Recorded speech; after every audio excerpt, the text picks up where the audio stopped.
Hi everyone, I hope you're having a great day. This video is going to be a bit different to the usual stuff I do. There's no music this time. A few years ago, for my studies, I made a website that was a learning tool. It's an educational website that teaches you about a medical condition called Meckel's diverticulum. And yes, very different to my usual video. It may be of no interest to many viewers, but I thought I would make a video of this.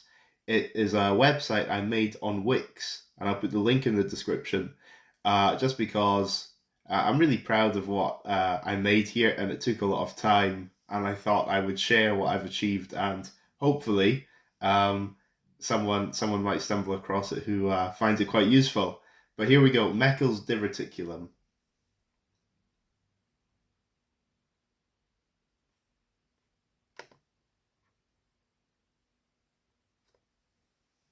Hello, how's it going? I hope you're keeping well. My name is Connor Phillip, and I'm here today to share with you my learning tool on Meckel's Diverticulum. So, over the course of this learning tool experience, you'll cover various topics. Firstly, an overview of Meckel's Diverticulum with some general facts about it. Secondly, some embryology. That will be standard embryology of the midgut, and also the cause, the embryological cause of Meckel's diverticulum. Next, we'll look at symptoms of this congenital abnormality when symptoms show. And finally, we will look at the diagnosis and treatment options available for Meckel's diverticulum. And at the very end, I will share with you some recommendations to further your knowledge based on what you've learned so far after today. And throughout the learning tool, you will find various figures and drawings around to help you with your learning. In fact, you'll see the first one directly below this video. And please do pay attention to everything that is mentioned in the videos and in the pictures, because at the end of each topic, there will be a little quiz. And then at the very end of the whole learning tool, there will be another quiz that has questions from all of the previously mentioned topics. So make sure to keep your eyes open for everything and your ears. So without further ado, we will begin. When you're ready, click on the next page and we will do a little general overview. Enjoy. Yeah, that guy doesn't shut up, does he? Anyway, um, so you've got videos on each page, and you have some pictures and some questions. So there's a labeled picture showing Meckel's diverticulum.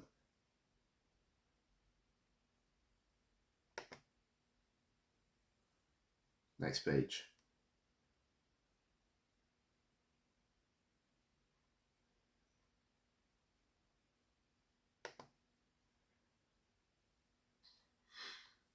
Hello again. This is the overview of Meckel's diverticulum. The first thing you should have clicked on. And if you've made it this far, then congratulations. I am proud of you. So, Meckel's diverticulum, right? Meckel was my granny always said that many a Meckel makes a muckle, which is sound advice, but not as useful here. But I thought worth mentioning anyway. The best way to understand Meckel's diverticulum is to break it into its two words. So we got Meckel's and we've got diverticulum. So let's start with Meckel. Meckel is named after someone. It's named after Johann F. Meckel, a German anatomist who described the embryological origins of this condition in 1809. So now you know where Meckel came from, right? That's it, Johann F. Meckel. Now, diverticulum.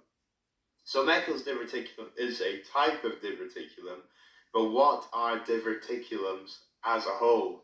A diverticulum is an outpouching of any structure in the body that is hollow or filled with fluid. Meckel's diverticulum is what we call a true diverticulum, and that is the truth. If anyone tells you Meckel's diverticulum is false, that is false, which is a good way of remembering it, in my opinion.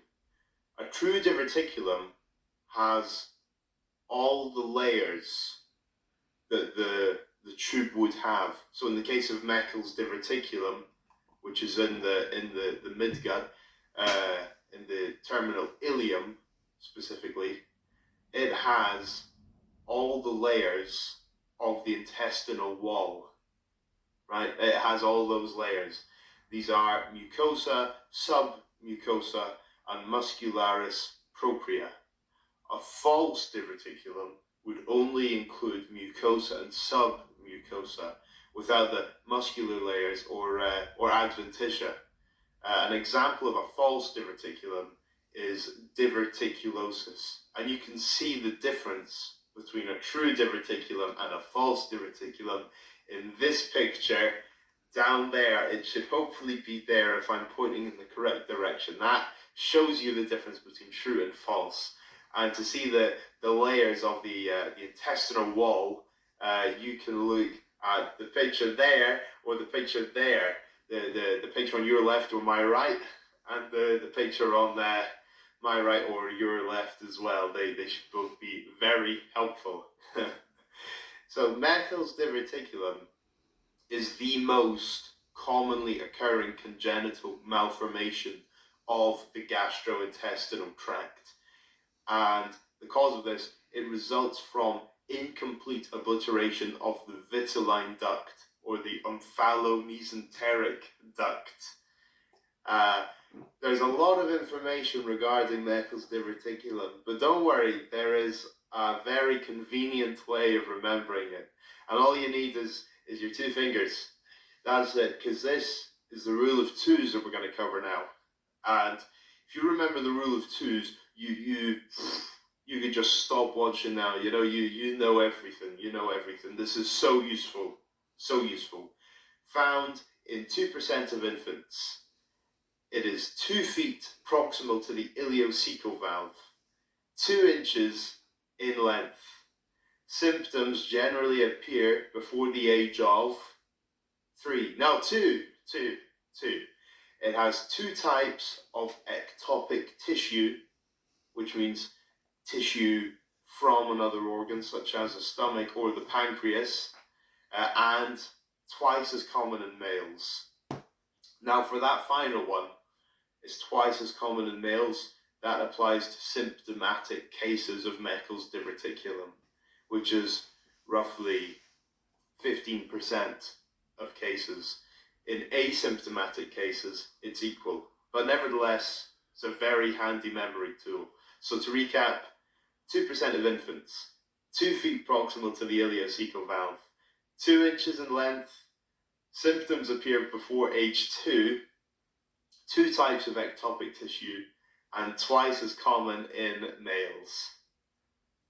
It occurs at the terminal ileum of the small intestine, and in almost all cases, it is present on the antimesenteric border. Meckel's diverticulum is supplied by the vitelline artery, which is a branch of the dorsal aorta. And you should find a picture of the vitelline artery right there, right down there in that corner. So hopefully it's right there for you. Be sure to look at that, because these figures are very useful. They will supplement your learning. So that is the end of our overview. Feel free to rewind this video. Just try and recap on what I've said. And once you feel confident in all that knowledge, try the quiz, which is right under our noses. All right, thank you very much.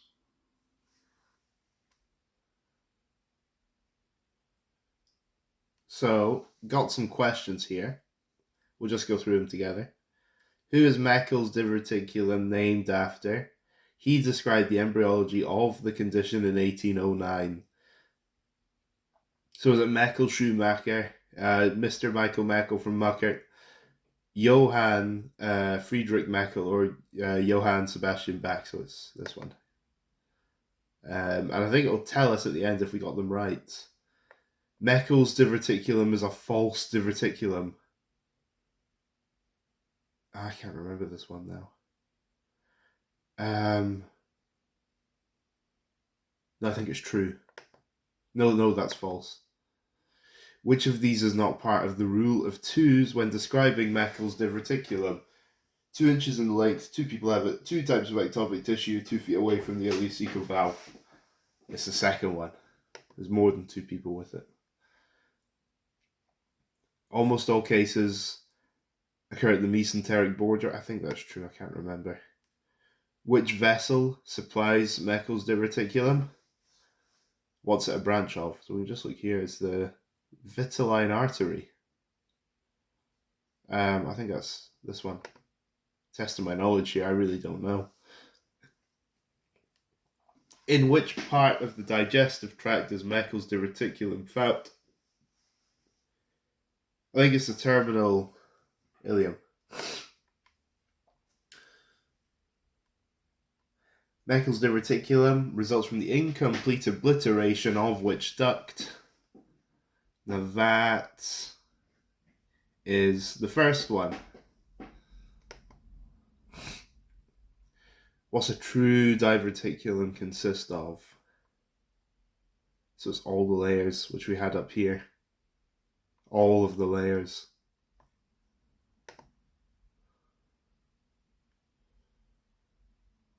Is it the most common congenital anomaly?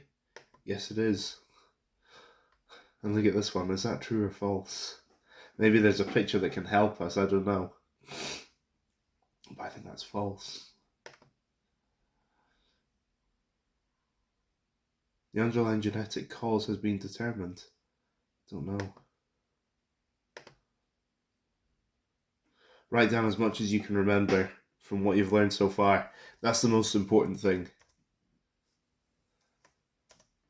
I wish they had that in exams, where they just said, write down everything you know. You just get some bonus points. I'll just say rule of 2. Now, from there, you can view your score.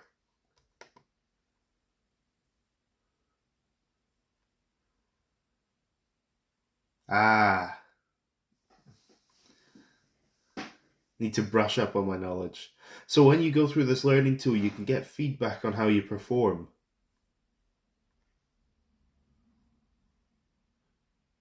There's no right or wrong to that last one, of course. So once you've done that, and that's a great thing, you can go at your own pace. But once you finish that, you just click on next page. It's the same thing on the next slide. So, embryology. Take it away, Connor.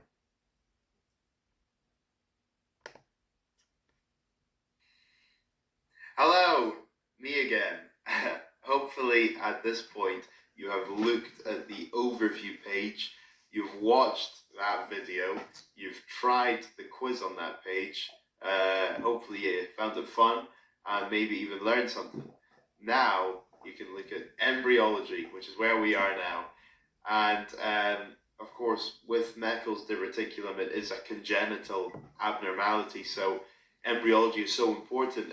The way to understand it is to go back where it all began. So let me tell you, it's when a man and a woman love each other very much. They we'll fast forward a bit. When you have the developing embryo, there is a key process in that development called gastrulation. And what this is, it occurs in week 3, and it is when the embryo divides into 3 germ layers. So we've had the rule of 2s, now the rule of 3s. Week 3, 3 germ layers, and you can get a little taste of that just up there. Hopefully just up there. So feast your eyes on that. That is gastrulation at its finest. These 3 layers are ectoderm, mesoderm, and endoderm, and each of them contributes to the formation of the intestines. And the endoderm forms the epithelial layer of the intestine, which is the innermost layer of the intestinal wall. The mesoderm forms the muscular layer and the lamina propria of the intestine. And finally, the ectoderm forms the enteric nervous system, which is the nervous system that controls the gastrointestinal tract. Now, in week 4 of embryological development, the primitive gut tube has defined regions of foregut, midgut, and hindgut. And there, along with that, there is a yolk sac in the embryo, and there is this yolk sac which divides.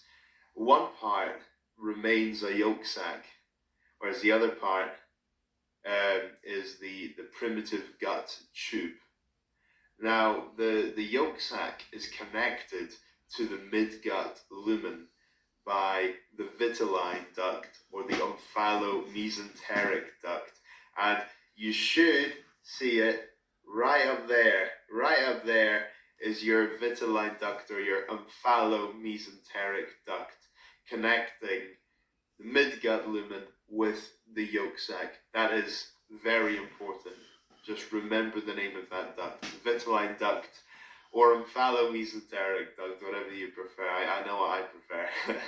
And that duct is contained within the umbilical cord, and it should break. It should break down, degenerate, and be obliterated somewhere between weeks 5 and 7. Somewhere between then, that duct should have been obliterated. Now, in week 6, the primary intestinal loop will herniate into the umbilical cord, and this forms the midgut loop, which can be divided into 2 limbs. We call them limbs. We have a cranial limb and a caudal limb. So the cranial limb will go on to develop the distal duodenum, the jejunum, and the proximal ileum. The caudal limb will go on to develop the distal ileum and 2/3 of the transverse colon.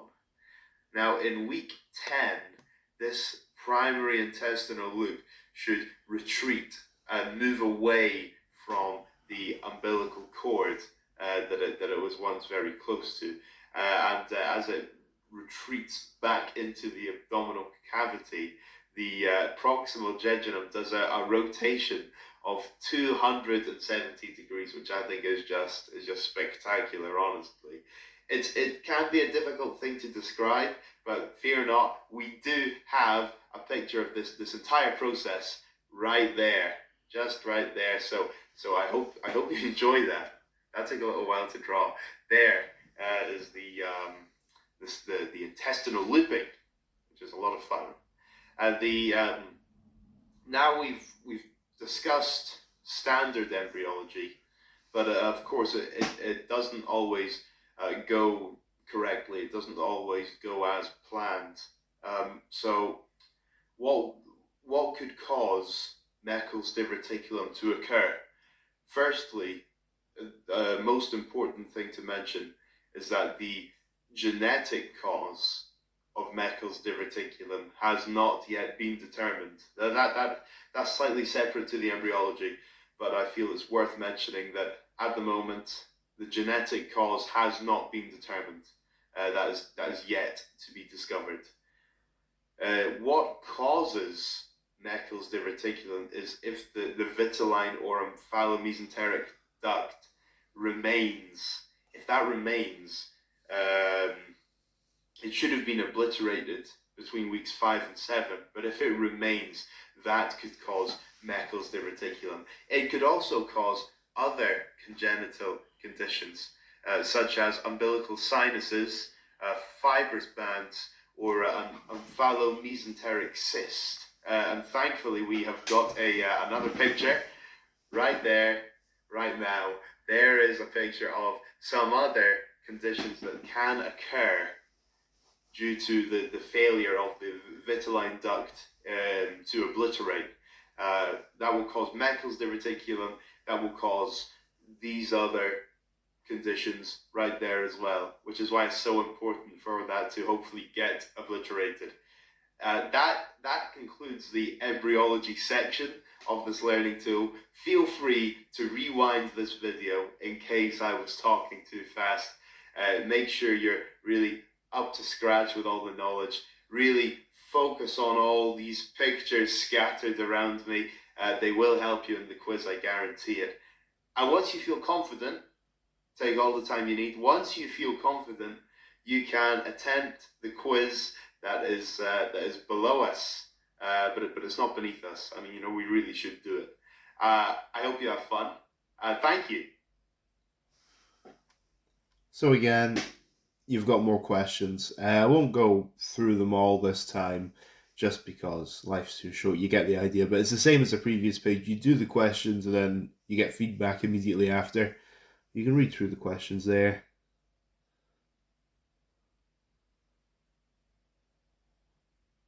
So vitelline duct connecting egg yolk with egg albumin.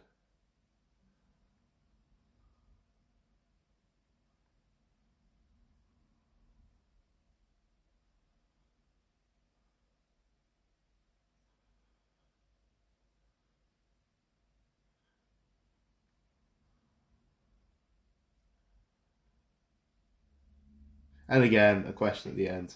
Write down everything you can remember. That question is always important.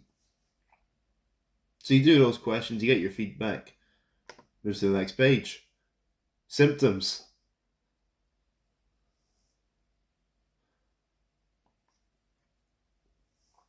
Only 2 pictures this time. Hello, and welcome to the next chapter of this fun learning experience. At this point, you should have looked at an overview of Meckel's diverticulum and the embryology of Meckel's diverticulum, and hopefully tried the quizzes and maybe even enjoyed yourself while doing so. Now we will talk about the symptoms of Meckel's diverticulum. The most important thing to mention is that the vast majority of those with Meckel's diverticulum are asymptomatic. They show no symptoms. This makes up around 85 to 95% of those with Meckel's diverticulum. And if there's no symptoms, then that's fantastic, because it means that the treatment is generally not required. But suppose there are symptoms, what would they be? Well, you've come to the right place. Some of the symptoms include gastrointestinal bleeding, intussusception, which we have a drawing of right here, thankfully. It is just in that corner there, should be just there. And what I tried to cover in that drawing is that a very nice way of visualizing intussusception is to imagine you have a telescope, and the telescope is fully extended, and you want to put the telescope away in a bag or whatever. You just put it together, and the parts of the telescope are sort of folding in on each other as it gets shorter. That is exactly what intussusception is. It's a biological telescope, and that's the way I always remember it. Symptoms of Meckel's diverticulum. One of them is abdominal pain, and the region of this means that sometimes the symptoms of Meckel's diverticulum can mimic the symptoms of appendicitis. Something that's important to note is that appendicitis is 50 times more common than Meckel's diverticulum. So if you're wondering, if you've got those symptoms, wondering which one you've got, is more likely appendicitis. Unless your appendix has already been removed, then it could be Meckel's.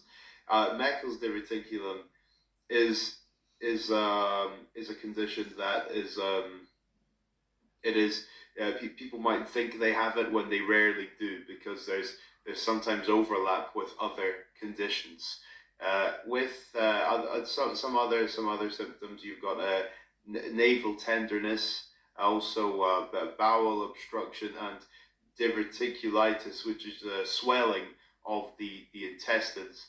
Now, for children under the age of 5, the most common symptom is gastrointestinal bleeding. If symptoms are showing after the age of 5, the most common symptom is obstruction of the bowels. Now, for gastrointestinal bleeding, it it can come in many forms. It could be small quantities of blood over a lengthy period of time, what we would call insidious bleeding, or it could be large amounts of blood in a short period of time, which would be acute bleeding. It could be either of those two extremes or something in between. There is quite a common thing with Meckel's diverticulum known as heterotopia, where ectopic tissue is on the diverticulum. Now, ectopic tissue means it is tissue from a different part of the body, and the tissue is functioning as it should be, but it's just in the wrong place. The most common ectopic tissue with Meckel's diverticulum is pancreatic and stomach. With pancreatic ectopic tissue, this would raise amylase levels, and that can mimic pancreatitis. Well, if there's stomach tissue of Meckel's diverticulum, well, this tissue is secreting stomach acid, and this can result in ulcerations. These ulcerations will not be found on Meckel's diverticulum itself, because that's a site of secretion. The ulcerations will be found in tissue adjacent to the diverticulum. Now, in symptomatic patients, heterotopia occurs in 67% of the time, so it's relatively common. Some complications that can arise from Meckel's diverticulum are volvulus, which I've got a picture of here. What that is where part of the intestine has twisted, and it's twisted in a way that's is bunched itself together, and that can cause the obstruction of bowels. As we mentioned, ulcerations, they are a complication, and in rare cases also tumors can result. And that is the symptoms part of this learning tool over. So I hope you don't miss it too much. We now have another quiz just below. Just scroll down a wee bit and you can begin that quiz, and I know you'll do fantastic. All right. Hope you enjoyed.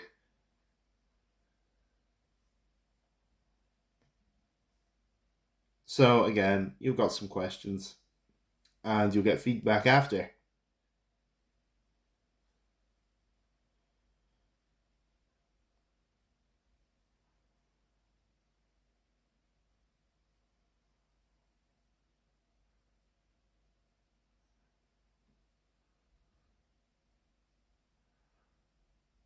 Oh, yeah, this last question is good.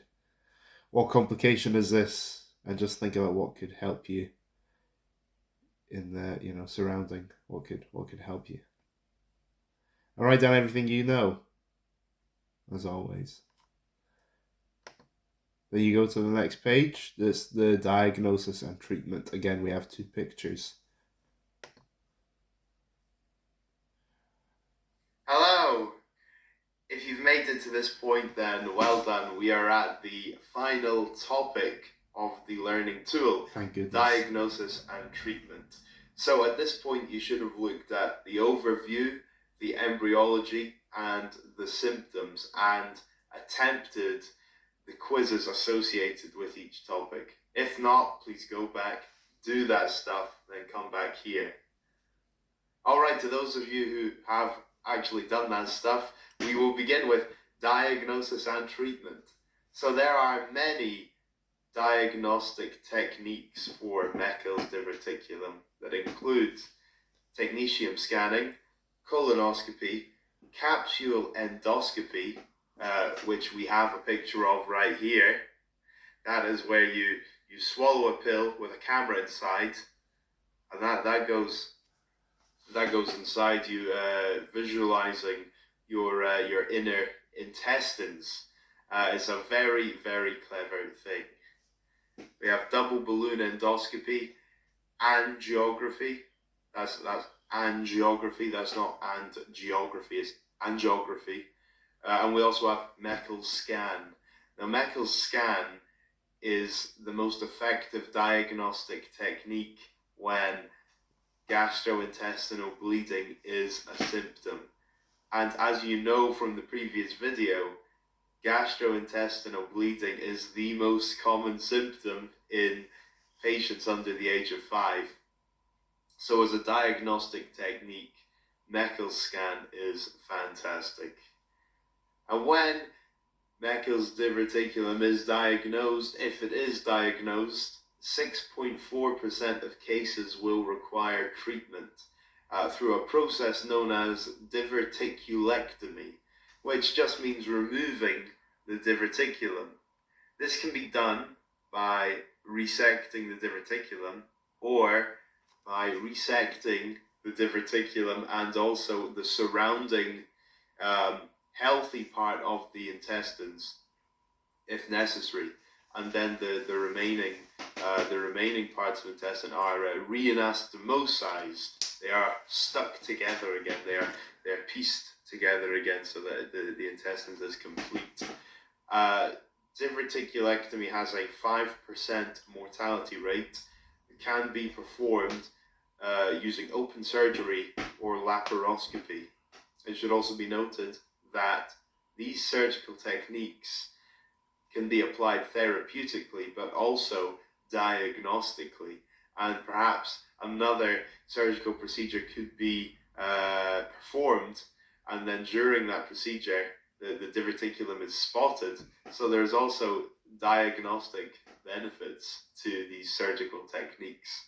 And with that, we have finished diagnosis and treatment.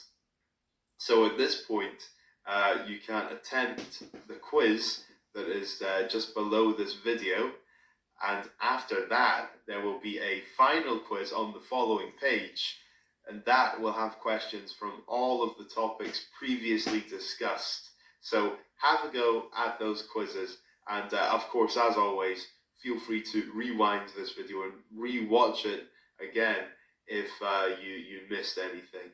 And I wish you the best of luck in those quizzes. Have fun. More questions, of course.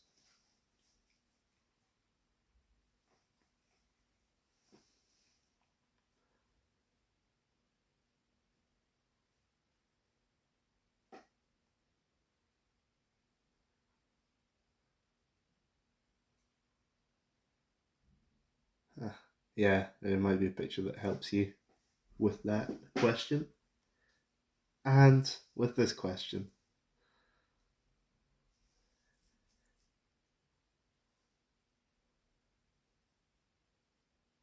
And write down everything you know, as always. So at the end, we've got one more page. A final quiz, a big quiz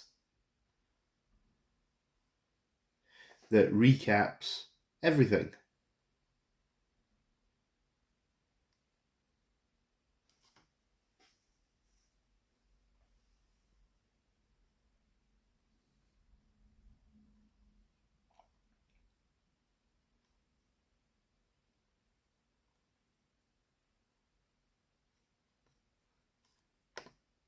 Last page. No pictures on this one.